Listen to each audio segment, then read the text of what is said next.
Em busca de paz, um casal viaja com seus filhos adolescentes para uma remota casa em Long Island. Certa noite, os donos da casa retornam em pânico, alegando que um misterioso apagão isolou a cidade. Sem sinal de celular ou internet, as duas famílias são forçadas numa tensa situação repleta de desconfiança. Fala aí, pessoal, beleza? Sejam muito bem-vindos ao Zerando Filmes e hoje a gente vai fazer recap do filme O Mundo Depois de Nós, filme da Netflix de 2023. Então, sem muita enrolação, vamos embora zerar esse filme. O filme começa com o amanhecer de Nova York e a maioria das pessoas ainda estava dormindo, mas Amanda já estava se movimentando, preparando algumas coisas para uma viagem não planejada para a costa. Ela decidiu fazer isso durante a noite, enquanto lutava contra a insônia. Ela reservou um hotel enquanto seu marido ainda estava na cama, e olhando pela janela, ela começa a falar consigo mesma sobre seu desgosto pelas pessoas. Agora toda a família estava na estrada rumo à costa para passar o final de semana sozinhos. A filha deles, Rosie, estava bastante contente por estar nessa região onde a internet não funcionava, coisa rara de se ver hoje em dia alguém feliz por não ter internet. Ao chegarem na casa, as crianças foram para a piscina brincar um pouco, e para o desapontamento de Clay, marido de Amanda, ele descobriu que o armário de bebidas estava trancado. Amanda decidiu ir à cidade para fazer algumas compras para casa, e no estacionamento do supermercado, notou que um homem que se chama Hirsch tinha comprado muita água e comida enlatada, como se estivesse estocando.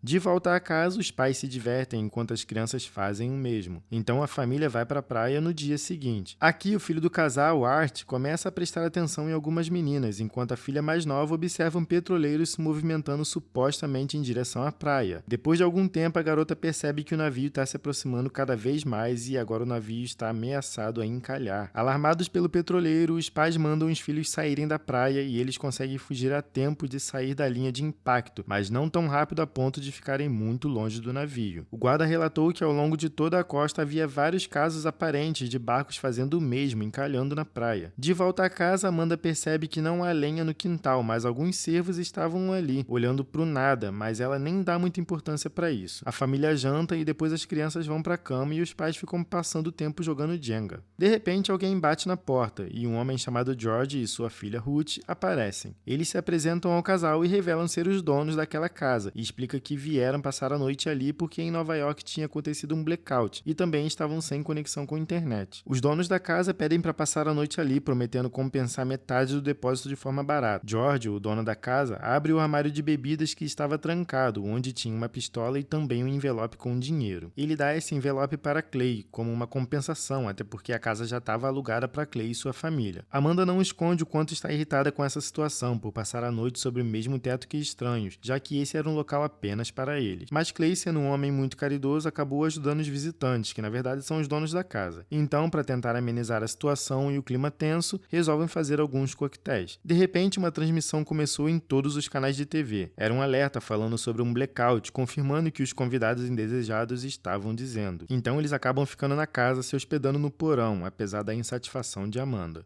Enquanto Clay e sua família repousavam no quarto do andar superior, eles adormeceram ao som da interferência da televisão. O sinal foi interrompido por um ataque cibernético em escala nacional. Na manhã seguinte, a filha do casal queria assistir seus programas de TV, mas não havia internet e nem sinal na televisão. A mãe encaminha a filha para a sala e percebe uma notícia no seu celular. Toda a eletricidade foi cortada devido a um ataque de hackers. Ela tenta mostrar essas notícias para o marido, mas as mensagens são enigmáticas e desaparecem rapidamente antes mesmo dela conseguir mostrar. Na tentativa de entender, os pais decidem investigar o que estava acontecendo. Clay decide ir à cidade para obter as últimas informações, enquanto Amanda fica com as crianças. Enquanto isso, Rosie observa a chegada de vários cervos no quintal de forma bem estranha. George quer saber o que está acontecendo e menciona um vírus de computador chamado I Love You, criado nos anos 2000 por dois adolescentes, que resultou em perdas bilionárias para um monte de empresa. Ele espera que dessa vez também seja apenas uma piada de muito mau gosto de alguém. George planeja visitar os vizinhos mais próximos, cerca de 3 km de distância, para obter algumas informações. Clay também faz o mesmo tentando ir à cidade, só que ele estava sem GPS e se perde no caminho, não conseguindo chegar até a cidade. No caminho, ele encontra uma imigrante à beira da estrada que fala espanhol e, sem entender nada do que ela está dizendo e meio que no desespero com a situação, deixa a mulher falando sozinha e continua na estrada, até se deparar com um drone que está espalhando alguma coisa. Com muito medo e sem saber o que o drone estava espalhando, ele dá meia volta no carro e vai embora o mais rápido que pode, mas o drone o alcança, continuando a jogar um monte de coisa que parecem ser vários folhetos. Nesse momento, Art estava nadando na piscina, quando tem uma ideia muito da idiota. Ele começa a tirar fotos de Ruth, mas é interrompido pela irmã, que veio pedir ajuda para encontrar os cervos que ela tinha visto mais cedo. Então eles vão até a floresta e acabam chegando em uma pequena cabana abandonada, e de lá eles conseguem ver outra casa, mas depois decidem voltar. George vai até os vizinhos e leva sua arma para garantir sua segurança. Ele entra na casa que está uma zona, com coisas espalhadas, o chão está inundado, dando a entender que teve alguma situação desesperadora ali no local. Não encontrando o dono da casa, ele sai saqueando as coisas. Ele pega um telefone via satélite, que funcionava de maneira diferente dos celulares normais, mas nem isso estava funcionando. Então ele vai até a praia, atrás da casa, onde encontra um relógio na areia. E quando ele puxa o relógio, vem uma mão de um homem junto. O homem percebe que toda a praia está coberta de cadáveres e destroços de um acidente aéreo. Ele começa a olhar as nuvens e percebe algo suspeito em movimento. Ele se afasta em pânico quando percebe que mais um avião está caindo. Então o avião cai nas águas, fazendo uma grande onda, mas George consegue se esconder na casa, mesmo assim ficando completamente encharcado. Ao voltar para casa, ele chama Amanda e diz a ela que, como financista, suspeitava de uma catástrofe iminente, por isso foi para sua casa de campo. Segundo ele, o telefone via satélite não estava funcionando devido a um ataque de hackers. A conversa então é interrompida por um ruído muito alto e repentino de uma fonte desconhecida, que quase os deixa loucos e surdos de tão alto. Amanda, em pânico, corre para a floresta, segurando as mãos nos ouvidos, onde as crianças acabam a encontrando. Quando o barulho para, eles voltam para casa e começam a discutir sobre o que foi esse ruído, sobre planos para sobrevivência e também sobre o que poderia estar acontecendo. Amanda relata que tinha observado um homem no estacionamento do supermercado, acumulando tudo o que podia. George sugere que esse homem trabalhava para ele e era obcecado por sobrevivência e teoria da conspiração. Clay consegue retornar para casa, trazendo consigo um panfleto que tinha sido jogado pelo drone. Art identifica as escritas árabes no panfleto, que dizia Morte à América. Alarmados com a possibilidade de um ataque terrorista, Amanda e Clay decidem deixar o país. Eles pegam as crianças e partem pela estrada, até que se deparam com um congestionamento causado por um monte de carros engavetados da marca Tesla. Eles descem do carro e, ao observar bem, Amanda chega à conclusão que os carros foram colocados ali propositalmente. E então, de repente, mais um monte de carro do mesmo modelo vai se aproximando. Ela grita com Clay, mandando ele entrar logo no carro antes que os Teslas pudessem nos atingir, e como não tinha como seguir a viagem devido ao engavetamento, resolvem voltar para casa, que estavam hospedados, conseguindo desviar dos carros que estavam vindo de forma automática na direção deles. Ao chegar na casa, dessa vez é George que os recebe e acaba deixando eles se hospedarem na casa. Reunidos mais uma vez, eles discutem o que deve fazer a seguir, mas todas as ideias se resumem a pensamentos simples: sobreviver mais uma noite e ver o que aconteceria pela manhã.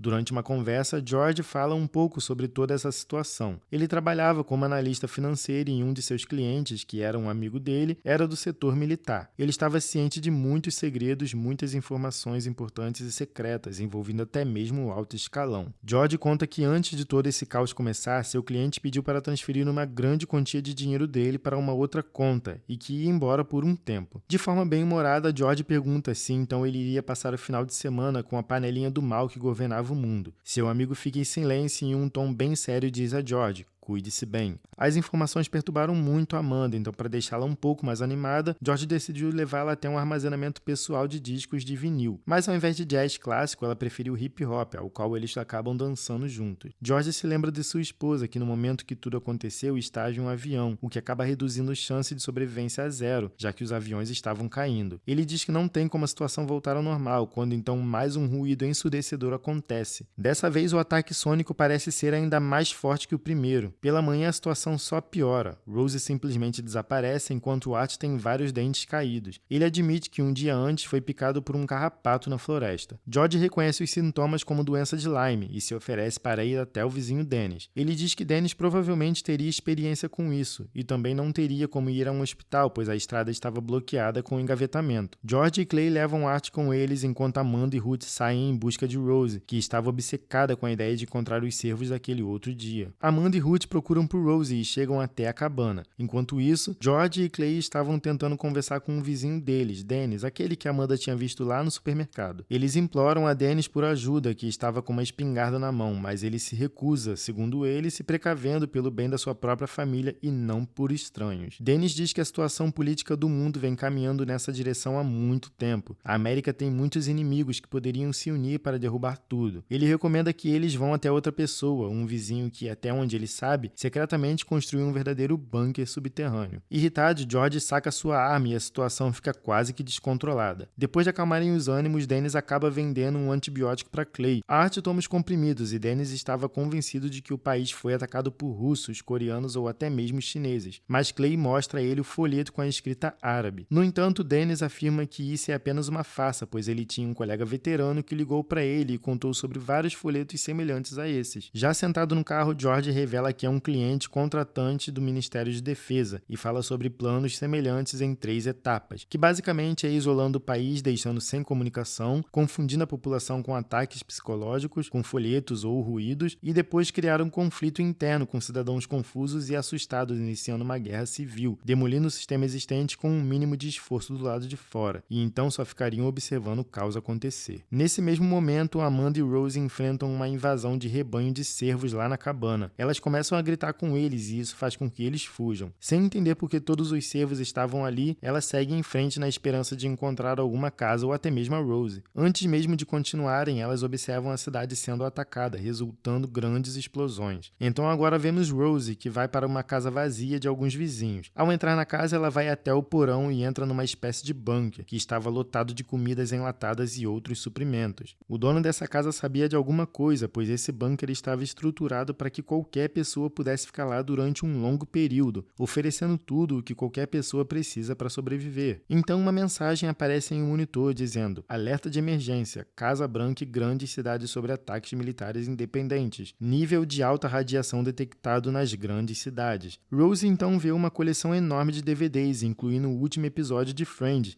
que ela tanto queria assistir. E assim o filme termina com um tom cômico e trágico ao mesmo tempo, com a menina assistindo finalmente o último capítulo da série, enquanto sabemos que provavelmente tudo está sendo destruído do lado de fora. E esse foi o recap do filme O Mundo Depois de Nós, e antes de mais nada, muito obrigado por você que ficou comigo até o final desse vídeo. Queria aproveitar e pedir para você me ajudar se inscrevendo no canal, ativando o sininho das notificações e deixando seu like. Sério, você não tem noção do quanto vai estar me ajudando fazendo isso, ainda mais que eu tô começando agora com esse projeto aqui no YouTube. Eu espero que você tenha gostado do vídeo e já te espero no próximo, beleza? Um grande abraço e até mais!